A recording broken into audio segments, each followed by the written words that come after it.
Welcome to Chain Tech, the show and podcast focusing on the latest trends in supply chain, procurement, and logistic technology. My name is Max Henry from the Global Supply Chain Council, and together with my co-host and special guest, we explore the personalities, startups, innovators, and industry players driving disruption in supply chain, from early stage to unicorns, and from cutting-edge technology to the people using it to help drive more innovative, agile, and resilient supply chain around the world. This is Chain Tech.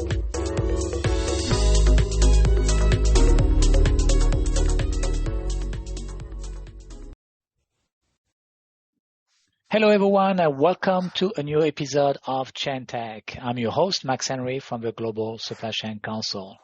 Thanks again for joining us on this new episode of the show as we continue to host and interview some of the most interesting Chain Tech founders in Asia and discuss the rapid rise of supply chain, logistics, and procurement technology across the region. As we jump into today's conversation, I want to make sure that you are again aware and informed on the new Chain Tech platform that we have recently launched, and you can check it out at chaintech.net.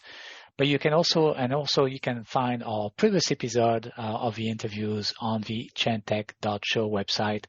So have a look, listen to all those interviews that we have done. So today I'm joined by a new guest, Julien Brun, who is the managing partner at SIMCEL and also the founder of SIMCEL. Welcome, Julien. How are you? Hey, Max. Good. Thank you. Great to be here. Very well. All right, so let's get started. And as you know, we always start with a little bit of background information about yourself. So take us, let's start with your previous life, your childhood, I would say, and tell us where you come from and, what kind of a child you were and the type of studies you had also. Okay, so a bit of background. Yeah, I'm a French engineer, studied mostly in France, and started to work as a mechanical engineer in the automotive and aeronautic industry. So I worked in Airbus, I worked in Peugeot, in Europe, UK and France mostly.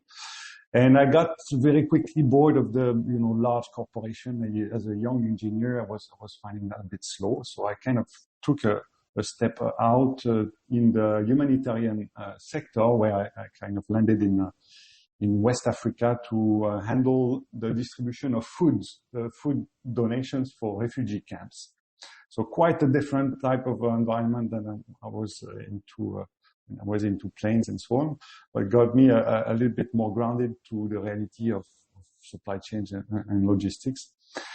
From that, I kind of really enjoyed the idea of living abroad, and particularly in places where things are emerging, let's say. And I've landed by luck somehow in Vietnam in 2005, just for a few months of expatriation, a few years, let's say. And I'm still there 18 years later.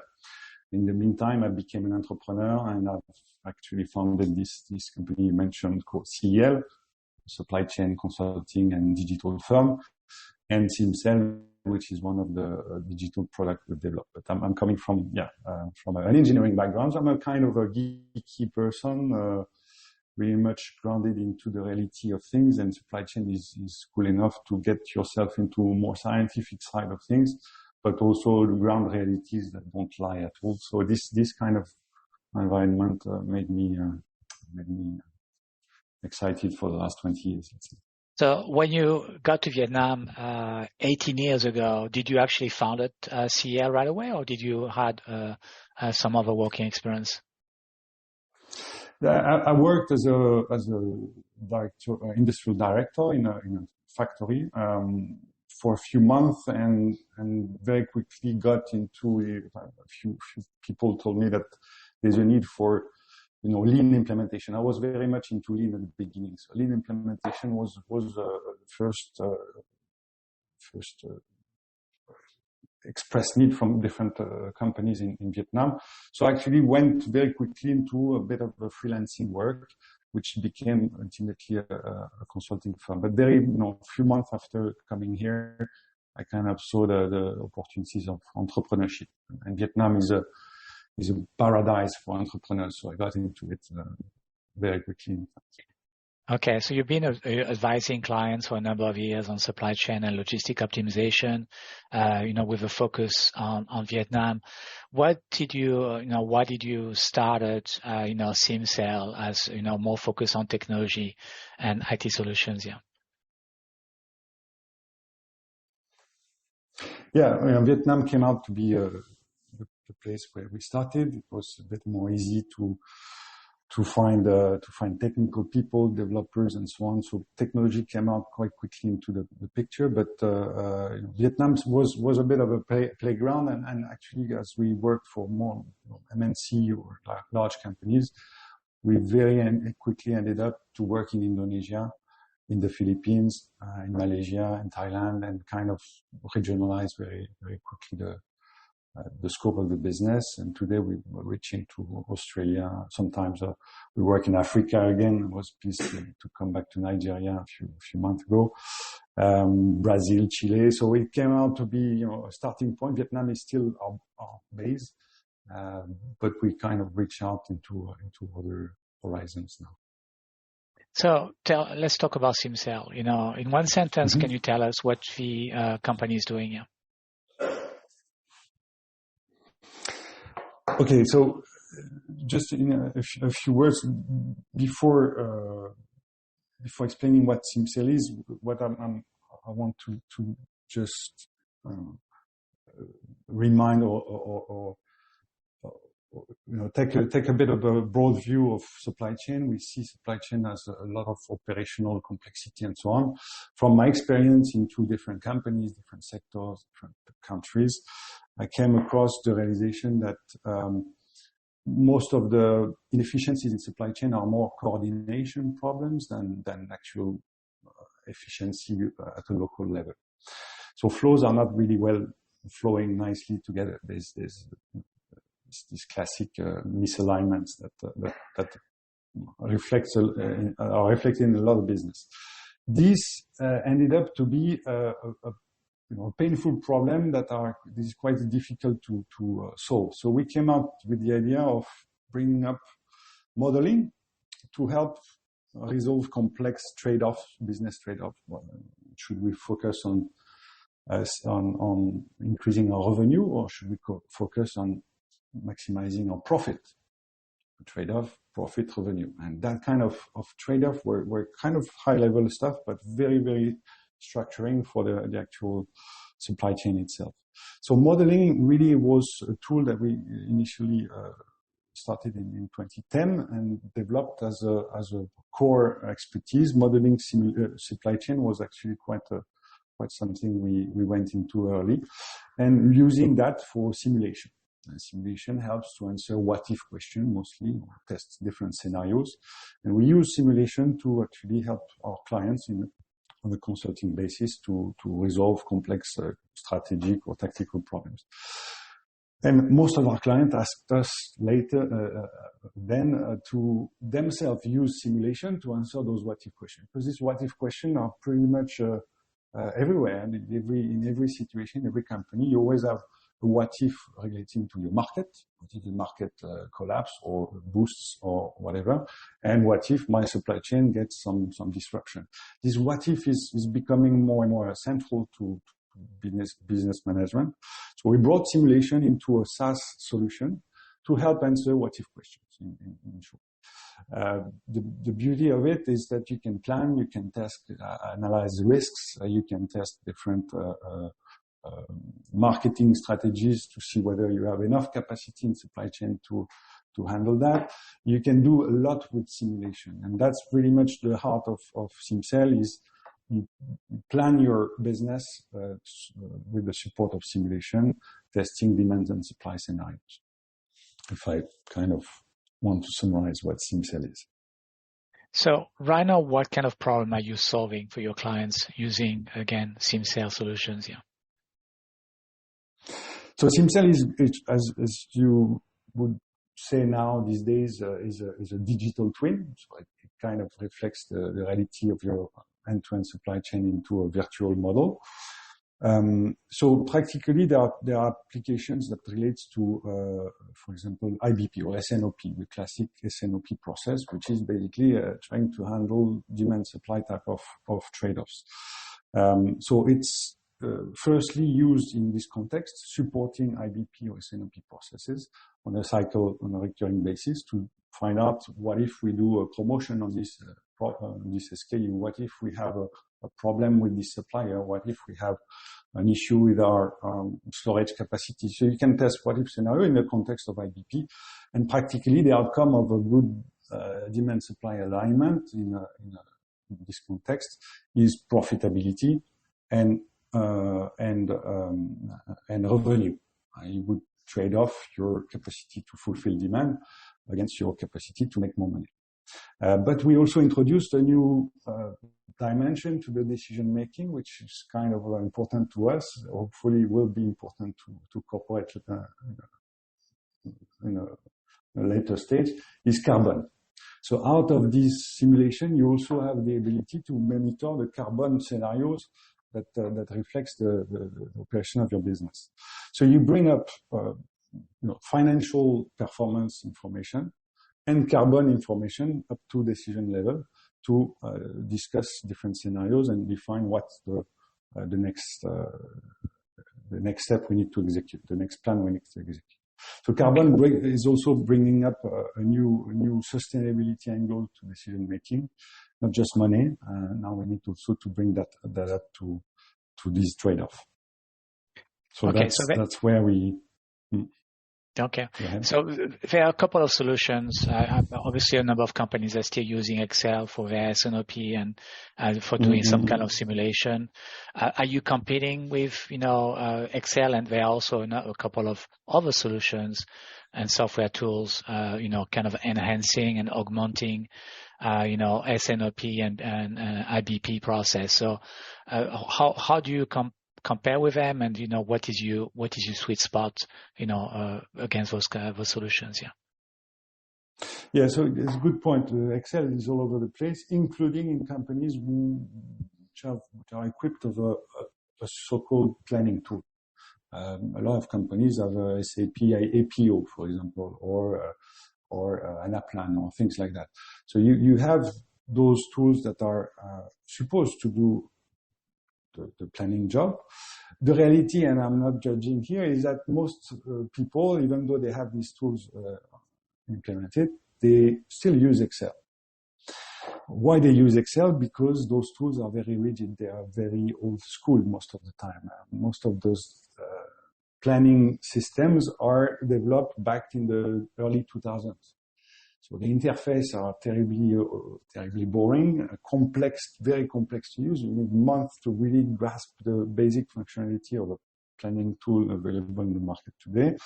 And it's not very agile to the reality of business. So you need the Excel to do your stuff on the side. And I've seen so many cases where people plan on Excel.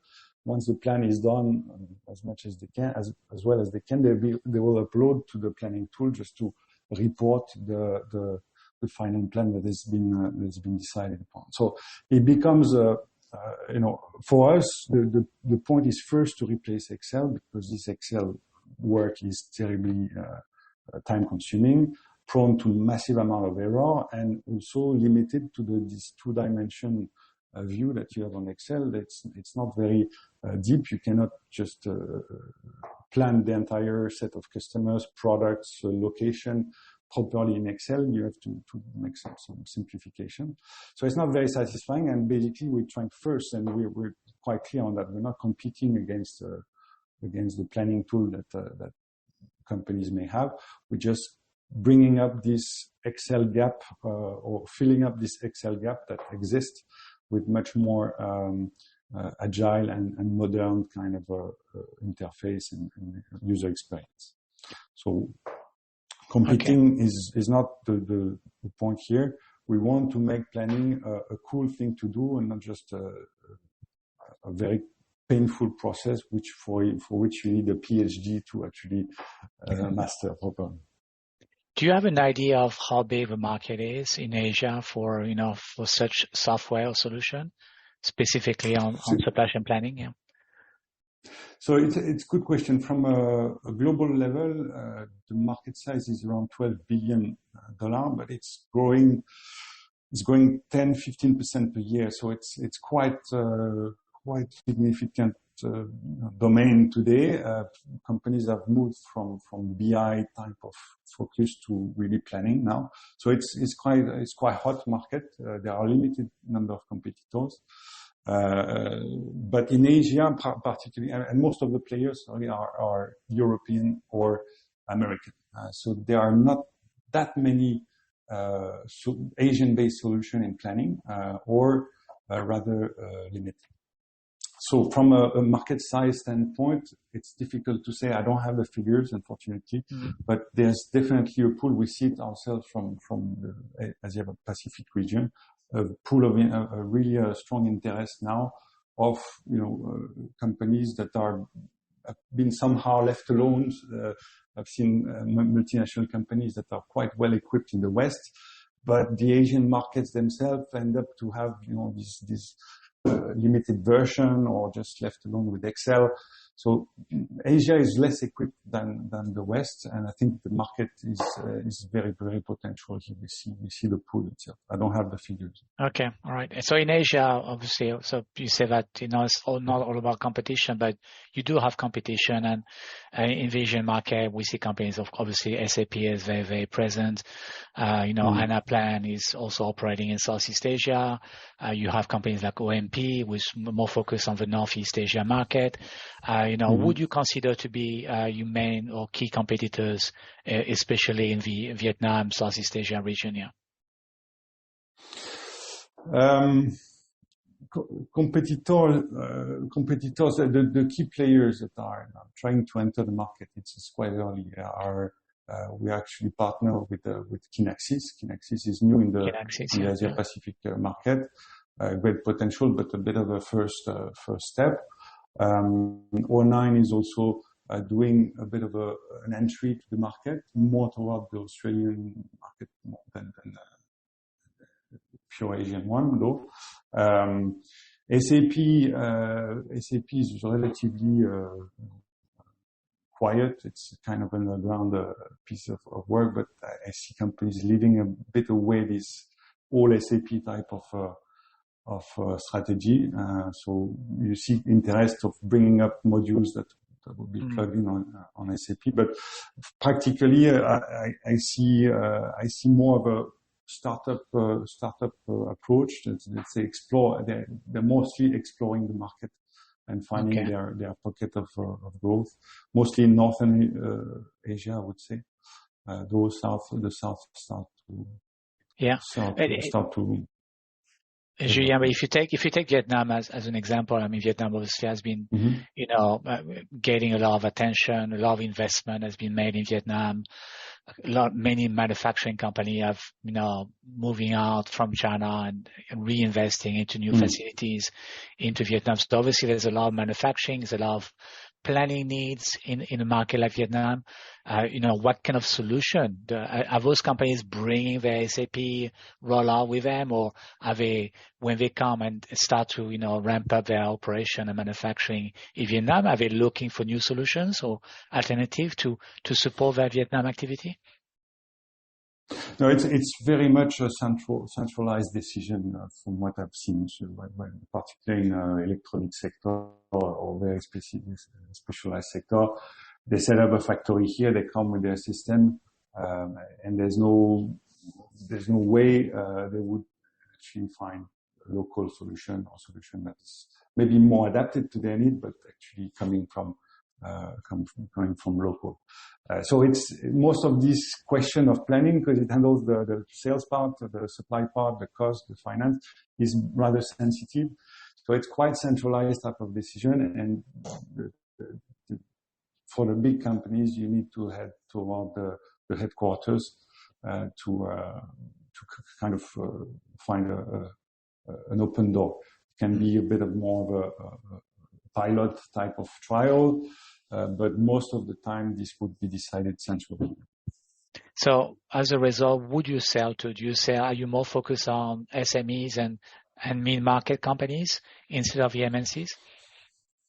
Yeah, most of the big guy target companies above $1 billion or $2 billion revenue, so like the big guys, which leaves behind a lot of big SMEs or large corporations of a few hundred millions that are typically very under-equipped. They just kind of set up a base ERP, being SAP or Microsoft or something. They're just finalize or into the progress of setting up an ERP. The next question is coming toward more advanced planning stuff. But we are at the beginning of the digital transition in Vietnam. It's true also in the Philippines. So it's true in Southeast Asia. It's not that many companies are fully equipped with ERP. And without an ERP, it becomes a bit complicated to move to planning, proper planning. Okay. So we are early in the maturity process. And obviously, for mid-market, companies is one of the fastest growth market for software and IT solution. As you say, most of the big software vendors are more focused on the large MNCs, the Fortune 500 type of companies, and there are a lot of very large local companies. Obviously, in Vietnam you have a lot, but all over Asia. And those companies are definitely unequipped or still have a very low use of IT and supply chain tools in general. Yeah, so I think it's a very interesting, very exciting market. Exactly. We still have MNC kind of clients, but it took us years to close deals. Where a local business, even sizable, could be a decision, say, okay, we need it, we're going for it, let's do it. And that kind of mindset is pretty much difficult to find in headquarters of large corporations. Okay. So you're still managing CL, and you have a number of clients. So how do you actually push SIMCEL solution? Are you trying to get those clients as a consulting clients first, and then offer them that IT layer with SIMCEL, or are you going straight to clients and just pushing IT first, and then maybe you get some consulting business out of it? But what kind of approach do you have with those companies? Yeah. So yeah, it's a good question. Actually, for us, it's two streams of business. The consulting part would actually create a study on optimizing inventory or a network of a particular market. Out of this, we use on this kind of project, we use SIMCEL to simulate different scenarios and offer an output. And out of this, most of the time now, clients are asking to have access to this tool themselves. So we transition from a consulting work to a digital service. That's the natural kind of stream, though scalability is in question. So we're also pushing on the direct sales type of approach, the SaaS approach. We're building up a pipeline of leads that we're approaching, presenting SIMCEL directly, explaining that we have an expertise also, but we're pushing SIMCEL first. So it's a bit of a dual thing. The future will be on the direct sales. SIMCEL is a corporate business tool. So we'll find his venture, his story by itself.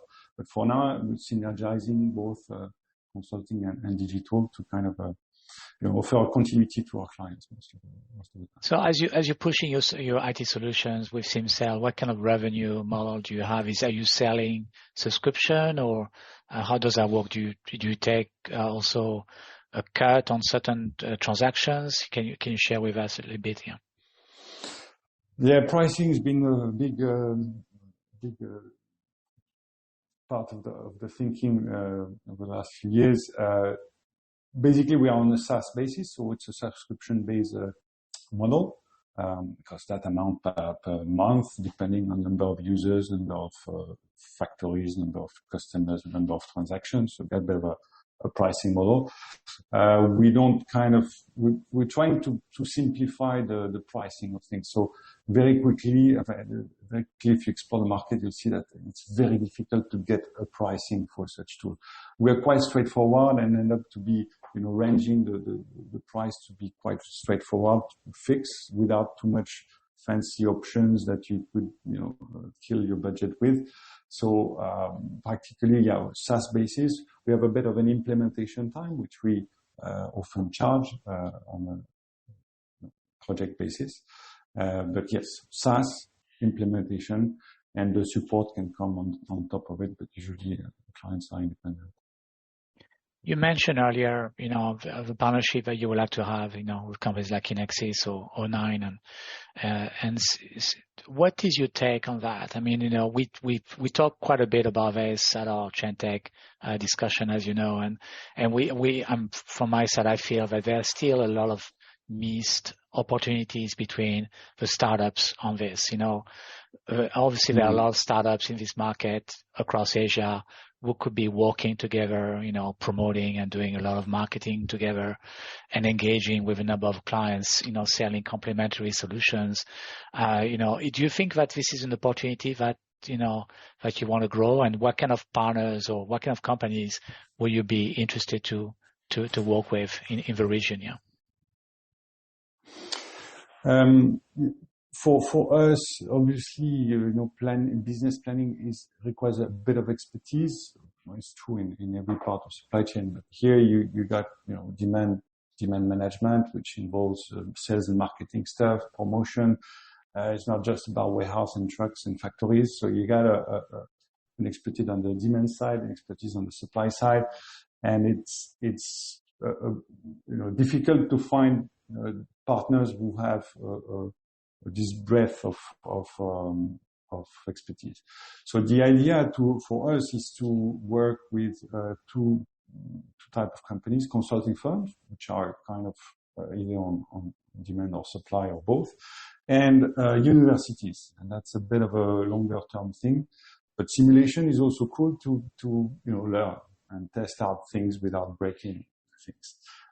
So we're also exploring the idea of bringing up simulation business cases in SIMCEL into universities for students to test real life data, real life type of situations, experiment what is a safety stock, what is the impact of the transport price hike in your supply.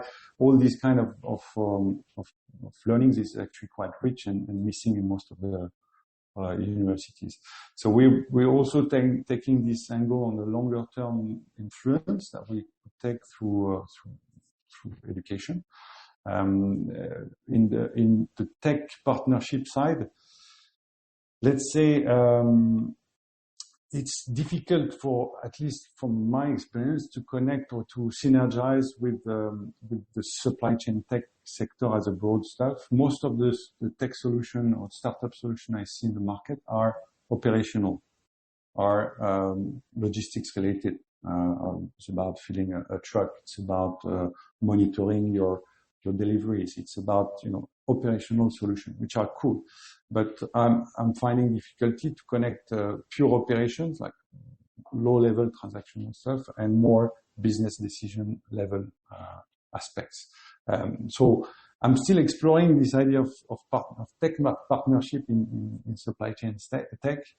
I still haven't found the right angle. Okay. Yeah, the right angle for now. Calling for ideas. Obviously, we'll be happy to help with what we do at Chantech. But let's go back to SIMCEL and maybe CL in general. Can you maybe tell us about your team? How many employees do you have right now, and also how many engineers do you have currently helping you on SIMCEL? Yeah. Yeah, so we're 35 at CL. Half of it is technical people, technical being developers, front-end, back-end, with the software developers, and the other side is data, and we have data engineer, data scientists that are taking care of handling these terabytes of data we're simulating every time. So it's quite heavy in computing power, in infrastructure, in server infrastructure. The SaaS system is not that trivial to put online accessible anywhere, fast, and so on. So we have quite a heavy-duty team of 10, 15 engineers. And we're, recruiting, still, we're raising funds also in parallel. We're recruiting, trying to find talent. It used to be quite tricky to find developers a couple of years ago. During COVID, it was awful. Now we start to see developers on the market that are a bit more reasonable, let's say. So we're also expanding this team because the ambition is going beyond simulation. I'll explain that later if you wish, into autonomous supply chain. And that would require some R&D work, which would involve training AI to take business decision by themselves. So that's a forward-looking thing, but we need both data scientists and engineers and developers. But we also have our supply chain experts, which are supply chain consultants or engineers that are more on the domain side. And this dual expertise is very much fundamental to what we do. If we become a software house just with technical people, then we are mostly competing with the other software companies. We need to keep this domain and technical dual value that we bring in, and not just shift on one or the other. Yeah, Vietnam has been, again, a hotspot for software development and IT in the last few years. Obviously, the market is probably quite competitive in getting talents. Has the pandemic changed anything? Do you now look out and hire talents outside of Vietnam and work with them remotely, for example? Yeah, it's been quite a painful experience. COVID really pushed the software developer needs globally. So there's a lot of Vietnamese developers that came out in the global market to support freelancing companies in Australia and Europe. So there's a lot of pull from outside, which brought the price, the salary of developers to the roof. Sometimes to the level where I say that's more expensive that a similar developer would find in Europe. So it came out to be not very competitive for some time. After on this 2022 and lately, we see the market being a bit more reasonable, companies laying off typically, and the developers are more easy to find, are more also reasonable, more stable. So we came out of this hot season, which was a bit tricky to handle on our side, to be frank. A quick question about the landscape of supply chain startups in Vietnam. There are obviously quite a number of companies who have raised funding. Some of them are, like you say, more focused on, actually most of them are more focused on optimization and supply chain execution tools and, e-commerce, logistics and so on. Do you actually know them? Do you interact with them? Do you get together and exchange, experience and best practice? We have a bit of an informal catch-up I'm also leading French Tech Vietnam, which is a French-related development program for technology company in the world. And practically in the supply chain tech, there are a handful of serious startups in Vietnam. There are plenty of other things, but we know what startups are. There's a lot of things that will fail, definitely, and then there are a few gems that are quite interesting. They remain quite operational. They're very much successful. It can be an example of a warehouse open market where instead of going door to door, you would have a platform where all the warehouse space is made. Wareflex. You can book your Wareflex, exactly. This is cool kind of idea. It works very well in Vietnam. There are more traditional TMS, WMS systems that are also locally being well developed. So it's promising, but there are not that many successful or potential startup in supply chain. Knowing that this is a domain that doesn't lie, you can bullshit your way out in the marketing space. In supply chain, is at some point the reality catches you up, and And Yeah. See what I mean? Okay. So it's not that it's not that easy to find good startups in this domain, in my experience. So beyond WearFlex, which obviously have foreign founders, but do you actually meet the Vietnamese founders running supply chain logistic? Have you met them? A few WMS, there have been a few startups that are purely local, where founders are very keen to exchange, are very keen to share also opportunities. Okay. It's not very structured. There's no process where we could do better there, but it's limited to a few number of people. So is it worth setting up a whole infrastructure to? No, it's more of a relationship basis type of. Okay. All right. So you've been running this business with CL and now SIMCEL for a number of years, and as an entrepreneur, I know how difficult it is to sustain the passion and the energy over the years. So what keep you excited, and highly motivated to run your business, and what would be, today your biggest challenge as a CEO or a founder of a company? Okay, what keeps me up? The vision. I think it took me some time to formalize what I'm heading to, and I think that's been a bit clearer over. I think COVID helped also to reflect, and I turned 40 in this period, so I also have this period of reflection. But the overall idea was to say, where am I going? And that's a big question for an entrepreneur. You can enjoy your work as an entrepreneur, you can make some decent money, but the point is, the question comes up to see what's next, or why is that?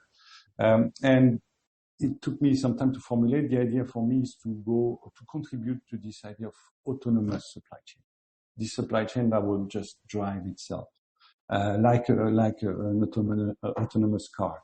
You're watching out, you know where you're going, you tell your supply chain where you want to go, and the supply chain takes you there. Taking those trade-off decisions internally. This is where I'm going. So what keeps me up on a daily basis is to make this digital transformation for companies, to experiment a different algorithm, to test the responsiveness of clients to new tech, new approach, and to get progressively to this autonomous supply chain that I think will be the future of supply chains. That keeps quite a deep drive to waking up in the morning and try to make things happen. And that would be my first driver. Second is definitely the fact that the people I have are learning. They are really enjoying a lot, because we really talk about supply chain, and we really understand the systemic thing, the systemic importance of supply chain in the global economy. So there's a connection to reality and a connection to the bigger picture that is quite powerful. So this is probably where I find my energy. Biggest challenge for now it would be talent, visibility on what's coming. Talent, yeah, that's a classic. But yeah. I've found some nice. A nice approach, and I think I'm quite okay with this now. What I'm struggling is, finding out whether companies will actually walk the talk in their idea of digitalization.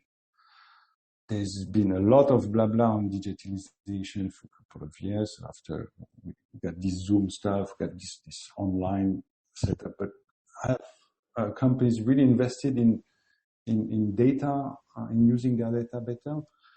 Yes and no. And I think there's a bit of a wait and see type of situation now, which is global economy is not exciting. So I'm a bit frustrated with this wait and see situation, which we didn't really expect after COVID. We expected the rebound and so on, but this kind of intermediate middle ground stuff is painful to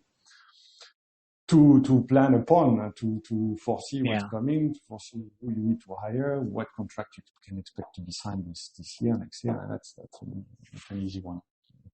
Okay. Yeah. Obviously, the market, I mean, I think a lot of technology vendors are feeling it, and we've seen, a lot of decision being delayed, and the life cycle is getting long, and software company, many of them are still, kind of struggling with the same issue right now in Asia. So, what would be your final advice to anybody who want to start a business? I mean, you've been an entrepreneur for a number of years. The Vietnamese market very well, but you have a good idea of what are the challenges ahead. What would be your advice to someone who want to get into and start a new business and ultimately? The general picture would be, for me, it's been a game changer of formalizing my personal vision of what I want to contribute professionally on the long run. That has really been a game changer, as you said, a reason to keep up, a reason to take big slap in my face and keep going.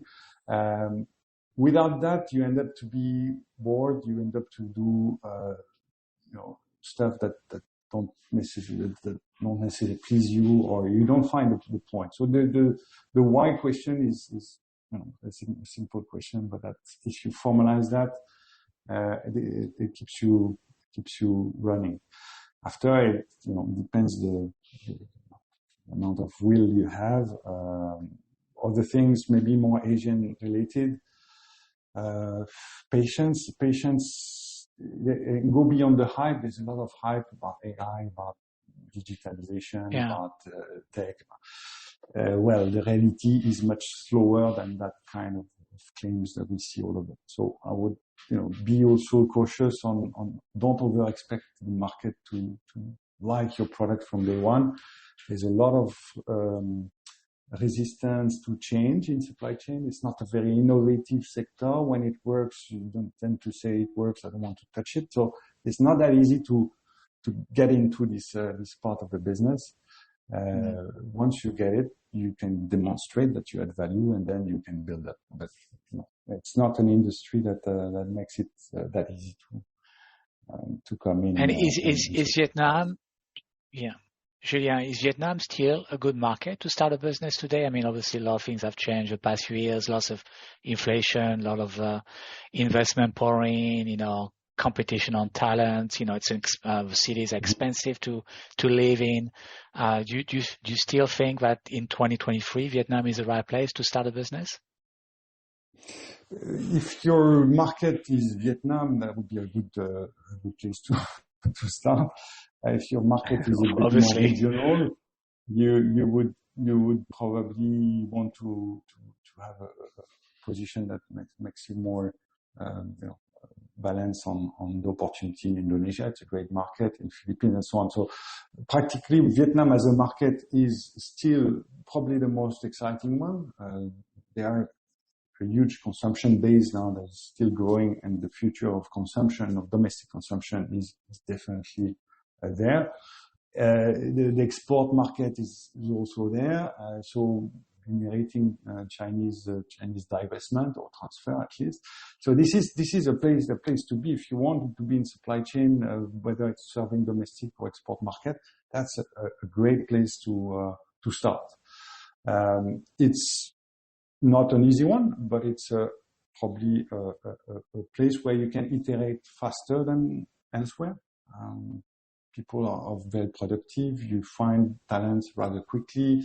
You can build very iterative type of approach to entrepreneurship, and not just expect the market to give you all upon your expectations. So you need to iterate. It's a place where you iterate, and to my experience, it's much easier to do that in Vietnam than it is to do it in other markets in Southeast Asia.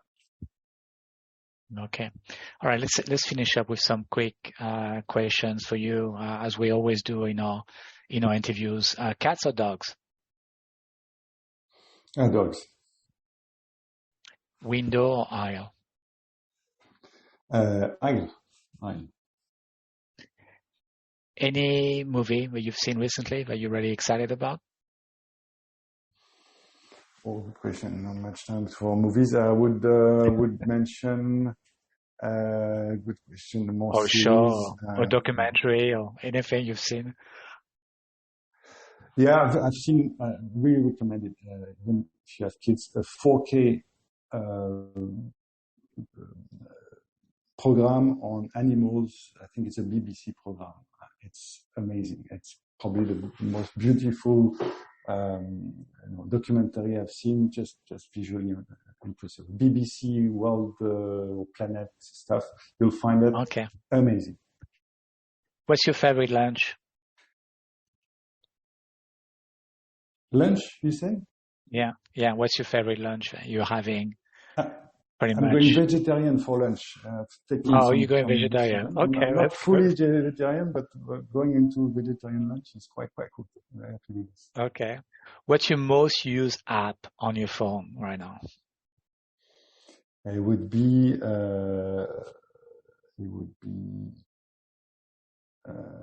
between YouTube and Notes. So I'm into, Okay, that's interesting.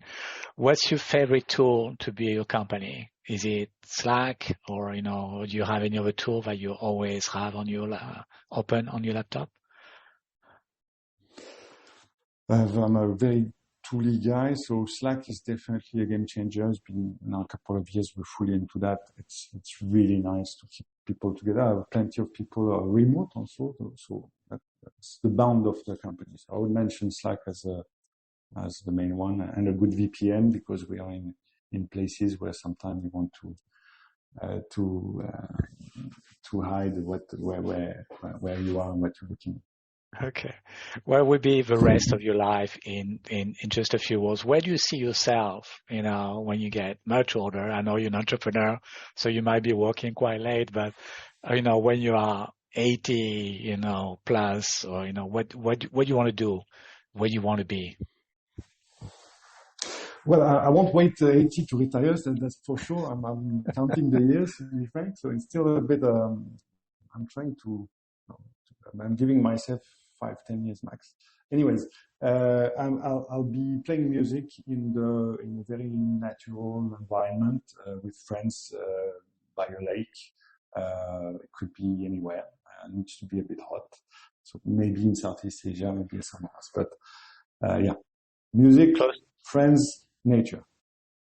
Excellent. Thank you very much, Julien, for again being with us today. That was a great interview. Covered a lot of ground, lots of different questions. I hope that it was useful for the audience who is listening to us. So thanks again for your time, Julien.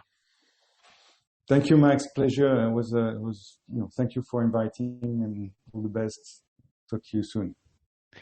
Thanks again for listening to this new Chantech episode. This was again, our Chantech show, inviting Julien Brun, who is the founder of SIMCEL and also the CEO of CL based in Vietnam. Thanks for listening, and we'll see you next time.